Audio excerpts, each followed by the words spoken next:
Assalomu alaykum dostlar. Sizlerge bugün Osman imperiyası tuuralı kızıktуу tarihi malumattарды айтып ötüp ketmekçibiz.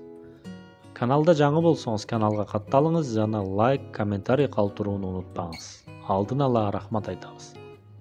Osman imperiyası же Osmondуу мамлекети 1299-жылдан 1923 жылдар арасы жашап, Чыгыш Европа, Түштүк Батыш Азия жана Түндүк Африкага чейинки жерлерди ээлигине алган.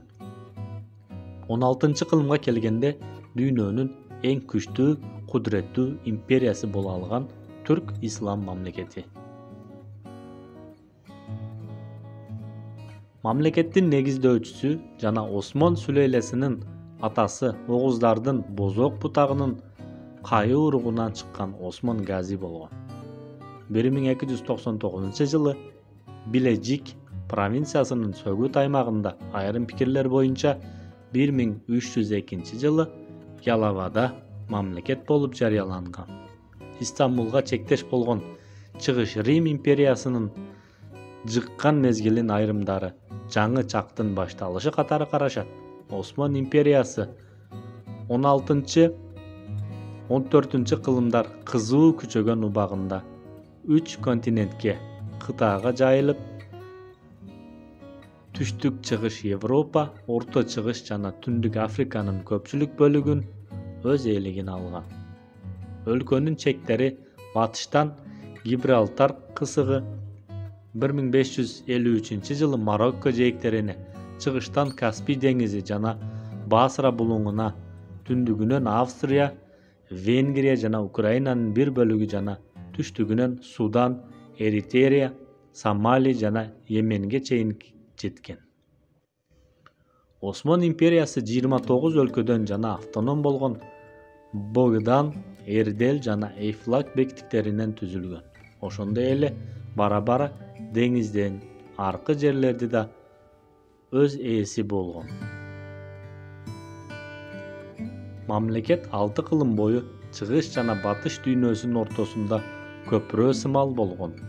Мезгил менен бир канча көтөрүлүштөр болуп турса да, жалпысынан дин, тил жана раса айырмаларына кийгилишпегендиги үчүн кылымдар бою бир топ мамлекеттерди жана улуттарды өз бийлиги астында кармай алган. Осман империясы эски түрк салттары жана адаттары менен ислам маданиятынын милдеттенмелерине ылайык келген башкаруу формасын жүргүзүшкөн. Осман империясынын тарыхы бул мамлекеттин тарыхтагы дүйнөгө нечен жылдар бою мисал болгон. Осман империясына көпчүлүктүн кызыгуусу жерге биздеги улуттук телеканалдан Даңгазалуудоор сериалын көргөндөн кийин пайда болду. Албетте 3 континентти ээлеген 625 жыл өкүм сүрүп, кечээ жакында эле 1924 жылы жок болгон өзгөчө архитектура, диний айырмачылыктардын гармонияда жашашын камсыздаган бул дөөлөттү таанымал болуусуна толук акысы бар эле. Бирок Совет бийлигинин тушунда башка тарыхты мындай кой, өз тарыхыбызды жөөттөргө жаздырган кеңешчилер мусулман калктын кайра жандануусун алдын алуу үчүн бүткүл мусулмандардын, алардын ичинен түрк кандаштар түптөгөн бүткүл дөөлөттөрдүн тарыхы жымсылданып, үстүрттөн гана окутулуп келген. Кээ бир жерлерде адилетсиз эле караланып келген. Болбосо Англия, Нидерландия, немецтер, Франция, Кытай, Байыркы, Египет менен катар Селжук, Караханилер, Осмондор, Аббаситтер, Газнавилер, Кокондор, Темуриттер деле терең окутулса болмок. Ошол дөөлөттөрдүн ичинен кулаганына бир кылым боло элек Осман империясынын кулашынын себептери белгилүү дин аалымы, тарыхчы, учкуч жана пайгамбарыбыздын ага Аллахтын салам салаваты болсун, асыл тукуму болгон имам Мухаммад Муса Аш-Шарафтин Осман дөөлөтүнүн кулашы аттуу тарыхый лекциялар менен таанышкан соң сиздерге да сунуштоону туура көрдүк. Албетте, мындай лекциялар кайгылуу болуп, мусулмандардын чөгүш доорун чагылдырган менен бизге эң керектүү маалымат, кайсыл жерде жаза басып, кай жерден адашканыбызга мындан ары ошол каталарды кылбоого өзгөчө мусулмандардын тарыхын терең казуубуз лазым. Учурда динге бир гана минбарга чыгып же куту хадис аяттарында элге жеткизүү менен эмес, а балким эки батыш, эки чыгыш тилин үйрөнүп, тарыхыбыздын көмөскөдө калган жашырылган бөлүктөрүн таап чыгуу аркылуу бул уктап жаткан үммөттү ойготуу менен да кызмат кылса болот деген пикирдебиз. Жалпы 4 бөлүктөн турган лекцияларды дыккаттык менен угуп алганыңыз жакшы деп ойлойм. Биринчи бөлүк Осмон империясынын бар болушун эки ири этабы катарында күчтүү султандар жана алсыз султандар доорунда айта кетсек болот. Күчтүү султандар доорундагы алсыз султандар доорундагы күчтүү султандар. Күчтүү мамлекеттин чокуга чыгышы 300 жылдан ашык убакытты чапчыганы менен кулашы да 300 жылдан ашык сүрдү. Башында диний өзөк менен түзүлгөн мамлекеттин кулашынын негизги себеби да ошол динден алыстагандыгында. Бул дөөлөттүн кулашы эртели кеч баары бир болушу керек эле. Анткени ар бир мамлекеттин түптөлүшү жана жок болушу бар. Ислам дөөлөтүнүн аскери дөөлөткө айлануу чоң бир катачылык экендигин ислам тарыхчылары баса белгилейт. Ислам дөөлөтүнүн аскер дөөлөткө айлануу чоң бир катачылык экендигин ислам тарыхчылары баса белгилейт. Кол астындагы вилаяттардагы адилетсиздик, паракорчулук өлкөнү иштен жеген мите курт эле. Батыштын таасири аркылуу өзөктөн чыккан өрт сымал чыккынчылардын аракетин астында шарияттык мыйзамдар биринин артынан бири жокко чыгып,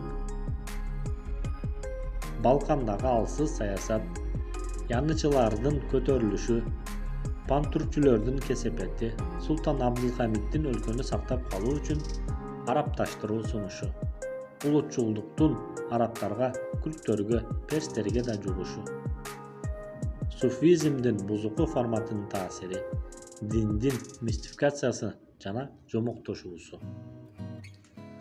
Алгачкы күчтүү 10 султандын доорунда аялдардын саясатка аралашпоосу жана алгачкы аял катары Роксолана же Хуррем султан атындагы аялдын саясатка аралашкандыгы жана андан кийин бул жаман адат канчалык улангандыгын баян кылат.